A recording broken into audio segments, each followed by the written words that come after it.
Hai orang Sungai Petani, Carnival Bazaar Food Fest at Pesta Buku damai dekat depan hampa dari 25 sampai 30 tau. Pelbagai jenis makanan viral kami bawa untuk hampa. Long fries, kami bawakan long fries. Ada rainbow cheese 17, 3 flavor campur RM15. Untuk orang Sungai Petani kami bawakan cream cheese bakar. Kami ada 3 perisa yang paling top kat sini. Thai tea, coklat dan juga green tea. Macam-macam pilihan ada lagi. Okey, hai orang Sungai Petani. Kami bawakan hampa wangian Sugar Bomb SB Parfum. Wangian-wangian yang best seller di dalam SB Parfum sekarang ni. Dia Dior Savage.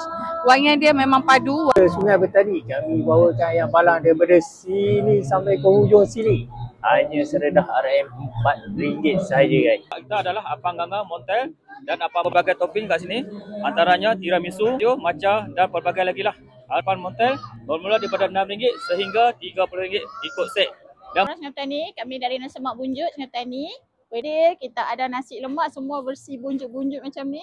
Tak ada rauk juga, boleh pilih. Hai untuk orang Sungai Petani. Zek bawa tiramisu hampa. Kami ada macam-macam jenis tiramisu.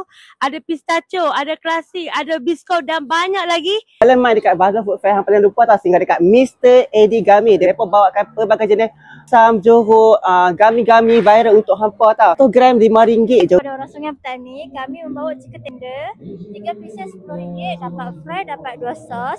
Dengan ayam goreng, 1 ketul RM4, 2 ketul RM10. Tengok video ni jangan lupa like, share kat kawan-kawan hampa, family hampa bakat marah-marah Bazaar Food Fest at Pesta Buku di Subiles Mall Sungai Petani. Jumpa hampa kat sini nah. Bye.